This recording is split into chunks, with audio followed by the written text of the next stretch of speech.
Welcome to Competitive Exams Corner. Welcome to the news analysis on 13th July 2024.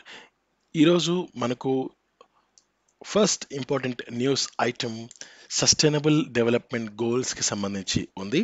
So release of SDG index India for 23 and 24. So మనకు ఇది PIB press information bureau వాళ్ళు release చేసిన ఒక news article ఇది. అందులో భాగంగా SDG India index 2023-24 సంబంధించి ఒక రిపోర్ట్ అన్నది రిలీజ్ అయింది. దీని ప్రకారంగా ఏంటంటే ఫస్ట్ ఆఫ్ ఆల్ ఎస్డిజి అంటే ఏంటంటే సస్టైనబుల్ డెవలప్మెంట్ గోల్స్ అన్నమాట. ఇవి ప్రపంచవ్యాప్తంగా చాలా కంట్రీస్ వీటిని ఫాలో అవ్వాల్సి ఉంటుంది. సో ఆ గోల్స్ ఏవైతే ఉంటాయో అవి ఆ, ఎంతవరకు మనం అచీవ్ అయ్యాము, ఎంత మనం ఇంకా అచీవ్ కావాల్సి ఉంది అనే విషయం మీద ఈ యొక్క ఇండెక్స్ అనేది ప్రతి సంవత్సరం రిలీజ్ అవుతూ ఉంటుంది. అంటే ఈ సంవత్సరంలో ఎంత పర్సంటేజ్ ముందుకు వెళ్ళాము అనేది వాళ్ళు ఒక రిపోర్ట్ ద్వారా చెప్పడం జరుగుతుంది అనమాట. నేను దీనికి సంబంధించిన ఒక ఇంపార్టెంట్ అనాలిసిస్ కూడా నేను మీకు ఇచ్చాను. అవి నేను కింద డిస్క్రిప్షన్ బాక్స్లో ఇవ్వడం జరుగుతుంది. సో ఒకసారి మీరు చూడాలనుకుంటే వెళ్ళి వాచ్ చేయొచ్చు. ఇక significant progress in goals on eliminating poverty, providing decent work, economic growth, climate action on life on land. So ఒక సిగ్నిఫికెంట్ ప్రోగ్రెస్, ఒక మంచి ప్రోగ్రెస్ అన్నది ఇండియా చేసి చూపించింది.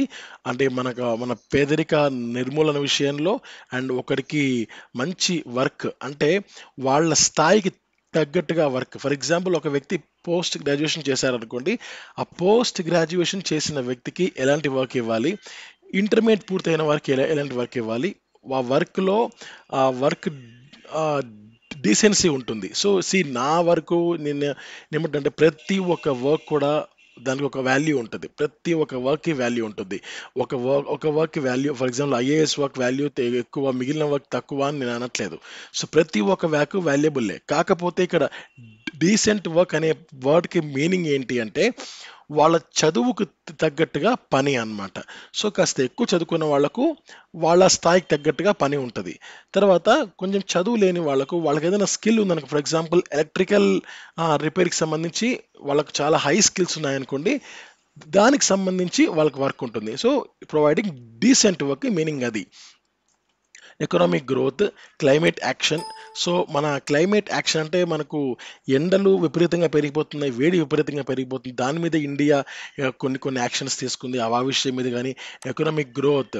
సో జిఎస్టీని అమలు పరిచిన తర్వాత సో ప్రతి సంవత్సరం జిఎస్టీ యొక్క వాల్యూ అనేది ప్రతి సంవత్సరం కొన్ని లక్షల కోట్లు అది పెరుగుతూనే ఉంది ఆ సంపద. అది economic growth. And life on land, అంటే ఈ యొక్క ఇండియన్ ల్యాండ్ మీద లైఫ్ అన్నది ఆ, కొంత సుగమం చేసింది. అంటే కాస్త భారంగా కాకుండా పర్లేదు, సో మనం ఇండియాలో ఉండొచ్చు అనే విధంగా కొన్ని నూతన కార్యక్రమాలు తీసుకొని వచ్చింది. సో ఈ విషయాల మీద ఒక మంచి ప్రోగ్రెస్ అన్నది ఇండియా నమోదు చేసింది. India accelerate progress towards the SDGs despite global headwinds. So గ్లోబల్గా కాస్త ఈ విపరీతమైన పరిస్థితులు, కాస్త ఇబ్బందికర పరిస్థితులు ఉన్నప్పటికీ కూడా కొంత ప్రోగ్రెస్ అనేది ఇండియా నమోదు చేయగలిగింది. Scores for states range from 57 to 79 23-24, marking a substantial improvement from the year 2008 range of 42 to 69. So మనకు ఈ 57 నుంచి 79కి పెరిగింది, 42 నుంచి 69కి ఇంక్రీజ్ అయ్యింది. ఇక మనము 2018 విషయానికి వస్తే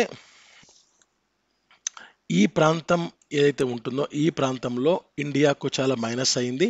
అంటే ఆ ప్రాంతంలో మనకు 0 నుంచి 49 ఆస్పిరెంట్, అంటే ఆ స్టేట్స్ పరంగా, ఈ స్టేట్స్ పరంగా మాత్రము వాళ్ళు సరిగా పర్ఫామ్ చేయలేదు. మీ ఎల్లో వచ్చి పర్ఫార్మర్ వాళ్ళు పర్లేదు, 50 నుంచి 64% వాళ్ళు మీట్ అయ్యారు. ఓకే, మీట్ అయ్యారు. నెక్స్ట్ గ్రీన్ వచ్చి ఫ్రంట్ రన్నర్, అంటే కాస్త ఇంకొంచెం ఫాస్ట్గా అనమాట. ఈ బ్లూ ఉంటే అచీవర్, వాళ్ళు పూర్తిగా అచీవ్ చేసినట్టు. సో 2019-20 ప్రకారంగా చూస్తే మ్యాక్సిమం ఎల్లో ఉంది, అండ్ ఇక్కడ రెడ్ అనేది లేదనమాట. ఓన్లీ గ్రీన్ అండ్ ఎల్లో, అంటే పర్ఫామ్ చేస్తున్న వాళ్ళు ఇంకా బాగా పర్ఫామ్ చేసిన వాళ్ళు. చేయని వాళ్ళు అనేది 2019-20లో కనిపించలేదు. ఇక 2020-21లో 66 అయింది స్కోరు. ఇందులో ఎల్లో తగ్గింది, గ్రీన్ కాస్త ఇంప్రూవ్ అయింది. ఇప్పుడు 23-24లో స్కోర్ 71 అయింది. మ్యాక్సిమం గ్రీన్లోకి వచ్చేసింది. ఎల్లో మాత్రం అక్కడక్కడ కొంచెం మిగిలి ఉంది. సో ఇది it's a significant progress. So ఇది 2023-24 సస్టైనబుల్ డెవలప్మెంట్ గోల్స్కి సంబంధించిన ఇన్ఫర్మేషన్. నెక్స్ట్ స్లైడ్లో కూడా అదే ఉంది. సో ఇక్కడ SDG 1 ఏంటి? No poverty. Number 2, zero hunger. Number 3, good health and well-being. Number 4, quality education. Number 5, gender equality. Number 6, clean water and sanitation. Number 7, affordable and clean energy. Number 8, decent work and economic growth. Number 9, industry, innovation and infrastructure. Number 10, reduced inequalities. Number 11, sustainable cities and communities. Number 12, responsible consumption and production. Number 13, climate action. Number 14 ఇక్కడ miss అయింది. So అంటే ఇక్కడ వీళ్ళు record చేయలేదు. And 15 విషయానికి వస్తే life on land అనమాట. Peace, justice and strong individual is the 16th goal. So ఇది మనకు ఇంపార్టెంట్ ఇన్నోవేషన్స్ అనమాట ఇండియాకి సంబంధించి. అయితే పూర్తిగా ఇది అచీవ్ చేయలేదు, బట్ కొంతవరకు ఇండియా కొంచెం బాగానే పర్ఫామ్ చేస్తుంది. సో నెక్స్ట్ ముంబైకి సంబంధించిన news article. PM to visit Mumbai on 13th July. So ఈ రోజున ప్రధానమంత్రి నరేంద్ర మోడీ గారు ముంబైకి వెళ్ళబోతున్నారు to launch, dedicate to the nation and lay foundation stone of various projects worth more than 29,400 crore. దాదాపు 29,400 కోట్ల ప్రాజెక్ట్స్ని ముంబైలో ఆయన స్టార్ట్ చేయబోతున్నారు. సో ఫస్ట్ ఇది to lay foundation stone for Thane Borivali twin tunnel project and tunnel work at the Goregaon Mulund link road project.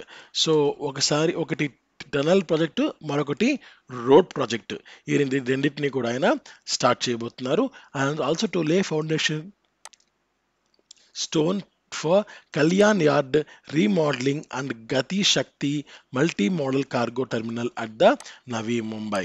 So ఒక cargo terminal ని కూడా ఆయన స్టార్ట్ చేయబోతున్నారు. To dedicate to the nation new platforms at Lokmanya Tilak terminus and extension of platforms 10 and 11 at the Chhatrapati Shivaji Maharaj terminus station.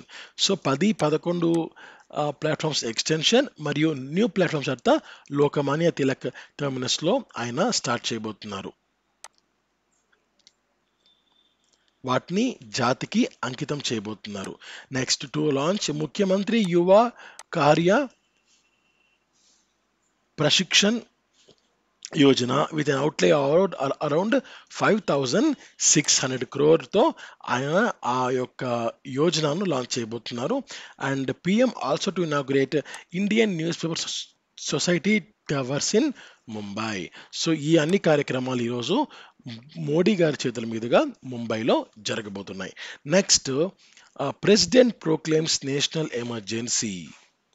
National emergency Indian హిస్టరీలో, భారతదేశ చరిత్రలో ఒక చీకటి అధ్యాయం. సో ఇది మనకు దీనికి సంబంధించిన వార్త ఇప్పుడు వస్తుంది. 1975లో ఈ నేషనల్ ఎమర్జెన్సీ జరిగింది ఇందిరాగాంధీ గారి చేతుల మీదుగా. సో దానికి సంబంధించిన విషయాలు ఇప్పుడు చూద్దాం. Samvidhan Hatya Divas will serve as a reminder when the Constitution of India was trampled over. PM. So Pradhan Mantri Modi గారు ఒక ట్వీట్ చేశారు. సో ముఖ్యంగా అమిత్ షా గారు చేశారు, తర్వాత మోడీ గారు దానికి చేశారనమాట. So on June 25, 1975 the then PM Indira Gandhi in a brazen display of dictatorial mindset strangled the soul of our democracy by imposing. Okay, ఇవి పొలిటికల్ రీజన్స్, మనకు సంబంధం లేదు. సో ఇక్కడ మెయిన్ మ్యాటర్ ఏంటంటే 1975లో ఇందిరాగాంధీ గారు ఒక నేషనల్ ఎమర్జెన్సీని ఆమె విధించడం జరిగింది. ఎందుకు నేషనల్ ఎమర్జెన్సీ విధించారు అంటే, వేరే దేశాల నుంచి భారతదేశానికి ముప్పు పొంచి ఉంది, సో సమ్ థ్రెటనింగ్ ఉంది అని ఆమె ఆలోచించి నేషనల్ ఎమర్జెన్సీని విధించడం జరిగింది. సో ఈ అది 1975లో పూర్తయిపోయింది. ఇప్పుడు నరేంద్ర మోడీ గారు ఏం చేశారంటే, ఆ జూన్ 25 ఏదైతే ఉందో, ఆ జూన్ 25ని ప్రతి సంవత్సరం సంవిధాన్ హత్యా దివస్, అంటే కాన్స్టిట్యూషన్ మీద హత్య జరిగింది అని చెప్పి ఆ, ఆయన అభిప్రాయపడుతూ ఆ రోజుని మనం జరుపుకోవాలని చెప్పి ఆయన చెప్తున్నారు. సో సంవిధాన్ హత్యా దివస్గా సెలబ్రేట్ చేసుకోవాలని చెప్పి మోడీ గారు జాతికి పిలుపునివ్వడం జరిగింది. So it's a pure political game. Okay, next important news. So the emergency in India was a 21-month period from 1975 to 1977, when Prime Minister Indira Gandhi has had a state of emergency declared across the country by citing internal and external threats of the country. So భారతదేశంలో ఇంటర్నల్గా ఎక్స్టర్నల్గా కొన్ని threats ఉండడం వల్ల ఆమె 1975లో 1977 వరకు ఎమర్జెన్సీని ప్రకటించడం జరిగింది. దాదాపు 21 నెలలు ఎమర్జెన్సీని ప్రకటించడం జరిగింది. సో అది ఆల్మోస్ట్ ఆల్ మన కరోనా అప్పుడు మనం పడిన ఇబ్బందులు ఏవైతే ఉంటాయో అలానే ఉంటుందన్నమాట. సో అంత ఇబ్బంది అప్పుడు వచ్చి ఉండింది. So officially issued by President Fakhruddin Ali Ahmad under the Article 352 of the Constitution. Because of prevailing internal disturbance, the emergency was in effect from 25th June 1975 and ended on 21 March 1977. So June 25 1975 నుంచి March 21 1977 వరకు ఈ 21 నెలల పాటు ఈ యొక్క emergency అనేది భారతదేశంలో ఉండింది. ఇది ఆర్టికల్ 352ని బేస్ చేసుకొని అప్పటి ప్రెసిడెంట్ ఫక్రుద్దీన్ అలీ అహ్మద్ గారు మరియు ఇందిరాగాంధీ గారు ఇద్దరు కలిసి నిర్ణయం తీసుకున్నారు ఎమర్జెన్సీ ఇండియాలో విధించాలి అని. సో నెక్స్ట్ బిమ్స్టెక్ సంబంధించిన news item. BIMSTEC foreign ministers call on PM Narendra Modi. PM discusses further strengthening regional cooperation in the diverse areas. So regional cooperation మీ చాలా ఏరియాస్లో మోడీ గారితో ఈ బిమ్స్టెక్ సంబంధించిన మినిస్టర్స్ని వాళ్ళు డిస్కస్ చేయడం జరిగింది. సో ఈ విషయంలో ప్రధానమంత్రి Modi garu reaffirms India's commitment to BIMSTEC. So మేము తప్పకుండా సపోర్ట్ చేస్తామని ఆయన మరొకసారి హామీ ఇవ్వడం జరిగింది. PM expresses full support to Thailand for the upcoming BIMSTEC summit. So next జరగబోయే బిమ్స్టెక్ సమ్మిట్కు మా సపోర్ట్ కంప్లీట్గా ఫుల్ ఫ్లెడ్జ్డ్గా ఉంటుందని చెప్పి ఆయన హామీ ఇవ్వడం జరిగింది. So BIMSTEC Bay of Bengal and BIMSTEC full form Bay of Bengal initiative. I అంటే ఎం అంటే multi sectoral, technical, E economical, C అంటే cooperation. So Bay of Bengal initiative for multi sectoral technical and economic cooperation is the full form of BIMSTEC. International organisation of 7 South Asian and South East Asian nations. So ఇది South Asian మరియు South East Asian నేషన్స్కు ఒక international ఆర్గనైజేషన్గా ఈ BIMSTEC అన్నది ఉంది. So ఇందులో present Bangladesh, Bhutan, India, Myanmar, Nepal, Sri Lanka, థాయిలాండ్లో ఇందులో మెంబర్ స్టేట్స్గా ఉన్నాయి. Are among the countries dependent on the bay of బెంగాల్కి సంబంధించి ఉన్న కంట్రీస్ని బిమ్స్టెక్ మెంబర్ స్టేట్స్గా ప్రజెంట్ ఉన్నాయన్నమాట. So BIMSTEC chairmanship Thailand, secretary general is India. ఇది 1997 6th జూన్న ఎస్టాబ్లిష్ కాబడింది. నెక్స్ట్ ఒక మీటింగ్ ఇమేజ్ మనం చూస్తున్నాం. ఆ మీటింగ్ ఇమేజ్లో ఈ పక్క ఇండియాకి సంబంధించిన వాళ్ళు ఉంటే ఈ పక్క భూటాన్ సంబంధించిన వాళ్ళు ఉన్నారు. దీనికి సంబంధించిన న్యూస్ చూద్దాం. So bilateral meeting between the India and Bhutan on air quality, climate change, forest, natural resources, renewable energy sources and wild life. ఈ కొన్ని అంశాలు ఉంటాయి. ఆ కొన్ని అంశాల మీద కేవలం ఒక దేశం మాత్రమే దాన్ని ప్రగతి సాధించాలంటే అది చాలా కష్టమైన పని. సో మరికొంతమంది సపోర్ట్ ఆ దేశానికి కావాలి. సో ఎయిర్ క్వాలిటీ కానీ, క్లైమేట్ చేంజ్ కానీ, ఫారెస్ట్ కానీ, న్యాచురల్ రిసోర్సెస్ కానీ, రెన్యూవబుల్ ఎనర్జీ కానీ, సోర్సెస్ అండ్ వైల్డ్ లైఫ్ ఈ అన్ని ఈ అంశాల మీద ఇండియాకు మరియు భూటాన్కు ఒక బైలేటరల్ మీటింగ్ అనేది జరిగింది. బైలేటరల్ మీటింగ్ అంటే కేవలం ఆ రెండు దేశాలకు సంబంధించిన ప్రతినిధులు మాత్రమే హాజరవుతారు. మిగిలిన ఏ దేశం ప్రతినిధులు హాజరు అవ్వరు. So A delegation from the royal government of Bhutan headed by Mr. Jim Shering, Minister of Energy and Natural Resources, Government of Bhutan met Sri Kirti Vardhan Singh, Union Minister of State and for Environment, Forest and Climate Change, and discussed issues related to air quality, climate change, forests, natural resources, wildlife and the renewable energy. So royal government of భూటాన్కి సంబంధించి జెమ్ షేరింగ్ గారు, ఆయన energy natural resources minister for Nepal, sorry for Bhutan. ఆయన ఆ పక్క, ఈ పక్క కీర్తి వర్ధన్ సింగ్, ఆయన union minister of India for environment, forest and climate change. So ఈ వీళ్ళిద్దరూ కలిసి వాళ్ళ ప్రతినిధులతో డిస్కషన్ అన్నది చేయడం జరిగింది. ఇక ఇండియా భూటాన్కి సంబంధించిన రిలేషన్స్ కి సంబంధించి మనం అబ్జర్వ్ చేస్తే ఈ వీళ్ళ డిప్లొమాటిక్ రిలేషన్స్ 1968లో ఎస్టాబ్లిష్ అయ్యాయి. బట్ బేసిక్ వచ్చి మనకు 1949లో వాళ్ళు ఒక ఫ్రేమ్వర్క్ అనేది వాళ్ళు సైన్ చేసుకున్నారు. అయితే దాన్ని 2007లో రివైజ్ చేయడం జరిగింది. And king of Bhutan conferred the order of Druk Gyalpo, Bhutan's highest civil declaration on Modi during the Bhutan's 114th National Day celebrations on 17th December 2021. So December 17, 2021 నాడు భూటాన్ యొక్క 114వ నేషనల్ డే సెలబ్రేషన్స్లో భాగంగా ఆ భూటాన్ యొక్క రాజు డ్రక్ గ్యాల్పో గారు భారతదేశ ప్రధాని నరేంద్ర మోడీ గారిని ఆ దేశానికి ఆహ్వానించి వాళ్ళ దేశంలో ఉన్న highest civilian award Druk గ్యాల్పోని Modi గారికి ప్రదానం చేశారనమాట. So prime minister is the first foreign national to receive this. So ఆ దేశ వాళ్ళు కాకుండా బయట వాళ్ళు రిసీవ్ చేసుకోవడంలో మొదటి వ్యక్తి మోడీ గారు అనమాట. The two countries enjoy long standing and mutually beneficial cooperation in the hydro power sector. Hydro పవర్లో మాత్రం ఇండియా భూటాన్ మాత్రం చాలా చాలా మంచిగా ఇద్దరు కలిసి పనిచేస్తున్నారు. Next England cricketer James Anderson. England wallops West Indies in Anderson's farewell. So England మరియు వెస్టిండీస్ మధ్య జరిగిన ఒక టెస్ట్ మ్యాచ్లో వెస్టిండీస్ ఓడిపోయింది, ఇంగ్లాండ్ గెలిచింది.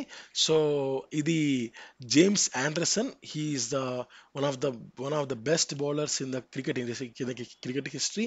700 వికెట్స్ పైగానే ఆయన తీయడం జరిగింది. సో ఆయనకు లాస్ట్ అండ్ ఫైనల్ టెస్ట్ అనమాట ఇది. సో ఆయన ఫేర్వెల్ మ్యాచ్ ఇది. So unforgettable memory. Anderson walks through a guard of honour from the both teams on his final test appearance. So guard of honour అంటే ఇలా cricketers అందరూ నిల్చుకొని ఉంటారు. So వారి మధ్య ఆ వ్యక్తి వెళ్ళడం. సో ఇది సచిన్ టెండూల్కర్ గారి విషయంలో కూడా మనము చూడడం జరిగింది. అగైన్ ఇప్పుడు మనం ఇక్కడ చూస్తున్నాం. సో ప్రతి ఒక్క క్రికెటర్కి ఇలానే చేస్తారనమాట. So it's a guard of honour, some it's a sign of respect. వాళ్ళకు ఒక గౌరవం ఇవ్వడం అంటే వాళ్ళు చేసిన ఒక వర్క్కి. నెక్స్ట్ ముఖ్యమైన వ్యక్తి మనకి ఇక్కడ కనిపిస్తున్నారు, స్వామినాథన్ గారు. So the union ministry of health and family welfare recently appointed professor doctor Soumya Swaminathan is in charge of the national tuberculosis elimination program. This volunteer unpaid job shows how much she cares about the public health and India's efforts to fight tuberculosis. So ఇదేంటంటే ఇదొక volunteer job, ఇదొక unpaid job. ఇందులోకి పెద్దగా salary ఉండదు. It is completely volunteer అనమాట. అంటే వాళ్ళు చేయాలని కూడా చేయొచ్చు, లేకపోతే మానేయచ్చు. అలాంటి జాబ్ ఈమె ఒప్పుకున్నారు అంటే ఆమెకు పబ్లిక్ హెల్త్ మీద ఎంత కేర్ ఉంది అనేది ఇక్కడ మనకు అర్థమవుతుందని ఇక్కడ రాస్తున్నారు. సో ఇదేంటంటే NTEP national tuberculosis elimination programme ఏంటి అంటే it's a very crucial public health initiative by the Indian government aimed at eliminating tuberculosis as a major health concern within India. ఇండియాలో అసలు ట్యూబర్క్యులోసిస్ అనేది అసలు లేకుండా చేయడం దీని యొక్క ప్రధాన ఉద్దేశం. ఎందుకంటే టీబీ అనేది ఒక చాలా major health concern. Achieving the target of terminating TB by 2025, which is 5 years ahead of the global sustainable development goals, is a deadline. So TB అనే వ్యాధిని 2025 నాటికి పూర్తిగా మనం అచీవ్ చేయగలగాలి. అసలు టీబీ లేకుండా చేయాలి 2025కి అంతా అనేది మనం అచీవ్ చేయగలగాలి అని మీకు గోల్ పెట్టుకుంది. అదేంటంటే సస్టైనబుల్ డెవలప్మెంట్ గోల్స్ ఇందాక చెప్పాను కదా, అందులో హెల్త్ పరంగా టీబీ అనేది 2030కి వాళ్ళు రాసుకున్నారు. బట్ 25కే మనం అచీవ్ చేస్తే 5 years అహెడ్, 5 ఏళ్ల ముందుగానే మనం కనుక ఉంటే సో అది చాలా బాగుంటుంది అని ఇక్కడ రాస్తున్నారు. సో అయితే ఒక ప్రిన్సిపల్ అడ్వైజర్గా స్వామినాథన్ గారు ఫాలోయింగ్ వాటికి రెస్పాన్సిబుల్గా ఉండి తీరాలి. ఏంటంటే advice on technical matters. She will give expert advice on how to reach the program goals, look at present methods, point out problems, and suggest changes that are in line with the best practices around the world. ఆమె ఒక విషయానికి సంబంధించిన సంపూర్ణ అడ్వైస్ని, best అడ్వైస్ని ఆమె ఇవ్వగలదు. And A మెథడ్స్ని follow అయితే ఎట్లాంటి results వస్తాయని కూడా ఆమెకు ఎక్స్పీరియన్స్ ఉంది. అండ్ అరౌండ్ ద వరల్డ్ ఈ విషయానికి సంబంధించి ఎటువంటివి ప్రాక్టీసెస్ ఫాలో అవుతున్నారో కూడా ఆమెకు ఐడియా ఉంది, వాటిని అమలుపరచాలనే ఆలోచన కూడా ఉంది. So direction for the policy. Swaminathan will suggest the changes and the new ideas that should be made to policies to make the TB elimination effort work better. కొన్ని మార్పులు ఆమె చేయబోతున్నారు. సో ఆ పాలసీస్కి సంబంధించి ఈ యొక్క ప్రోగ్రామ్ మంచిగా బెటర్గా వర్క్ చేయడానికి. Strategy for research. She will list the most important areas for research, suggest where to do them, make sure that results of the research are used to make policies and take action. అయితే ఒక important ఏరియాస్లో ఆమె research చేయబోతున్నారు and కొన్ని వేస్ని కూడా ఆమె suggest చేయబోతున్నారు. And engaging global talent. So she will use her large international network to help put together a group of global experts to help India reach its goals for TB elimination. ఆమె తన team అంతా కూడా use చేయబోతున్నారు. So తనకున్న capacity international నెట్వర్క్ని కూడా ఆమె use చేయబోతున్నారు. And programme evaluation. She will help come up with the evaluation metrics and help figure out how the program works by working with the different stakeholders. Stakeholders అంటే ఆ కార్యక్రమానికి సంబంధించిన ప్రతి ఒక్కరిని స్టేక్ హోల్డర్స్ అని పిలవడం జరుగుతుంది. సో వాళ్ళతో ఆమె వర్క్ చేయబోతున్నారు. Programme evaluation. Next Colombo security conclave. So దీనికి సంబంధించిన article, Bangladesh joins Colombo security conclave as a 5th member. So Colombo Security Conclave, CSC, it is a group of regional security experts who work together to solve naval security problems in the Indian Ocean. The CSC was created by 2020 by India, Sri Lanka, Maldives as a starting members. So Colombo security conclave అన్నది ఒక regional security experts అనమాట. వాళ్ళు కలిసి పని చేయడానికి ఒక naval security అంటే సముద్రకు సంబంధించిన ఒక సెక్యూరిటీ విషయంలో కలిసి పనిచేయడానికి ఏర్పాటు చేసుకున్న ఒక సంస్థ. ఇది ఇండియన్ ఓషన్కి సంబంధించింది. దీంట్లో ఇది 2020లో ఇండియా, శ్రీలంక అండ్ మాల్దీవ్స్ కలిసి స్టార్ట్ చేశారు. తర్వాత కొద్ది రోజులకు మారిషస్ దేశం యాడ్ అయ్యింది. ఇప్పుడు రీసెంట్గా బంగ్లాదేశ్ యాడ్ అయింది. సో కొలంబో సెక్యూరిటీ కాంక్లేవ్ అనగానే మీకు 5 గుర్తు రావాలి. Number 1 India, Sri Lanka, Maldives, Mauritius and Bangladesh. ఈ 5 దేశాలు ఈ కొలంబో సెక్యూరిటీ కాంక్లేవ్లో మెంబర్స్గా ఉంటున్నాయన్నమాట. సో నెక్స్ట్ దీనికి సంబంధించి పాయింట్స్ చూడండి. Regional security collaboration. Colombo Security Conclave, which began in 2011 at the Colombo Security Dialogue, grew out of coastal security cooperation between the India, Sri Lanka, and Maldives. The goal was to encourage more cooperation in the region on the security and counter terrorism.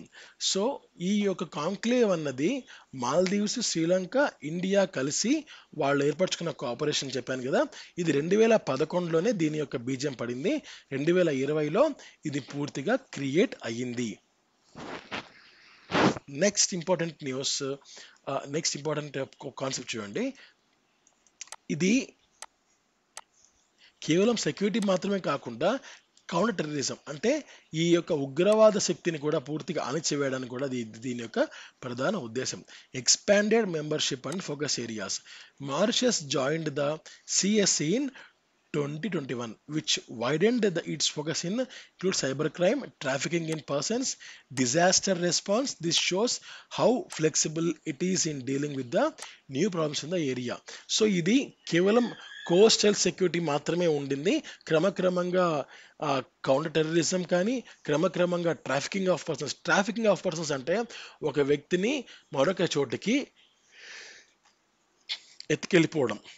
Next cyber crime కానీ, disaster response. ఒక కంట్రీలో వరదలు విపరీతంగా వస్తే మిగిలిన కంట్రీలు స్పందించి కాస్త relief అంటే వాళ్ళకి సంబంధించిన ఫుడ్ కానీ అవి అందజేయడం, లేదా వాళ్ళ ఆర్మీని దించి వాళ్ళకి సహాయంగా చేయడం, ఇవన్నీ ఉంటుందన్నమాట. High level dialogues and practical measures. The CSC has changed over time to include organized high-level dialogues and working groups that focus on real-world double ways to work together to solve problems in the regional security.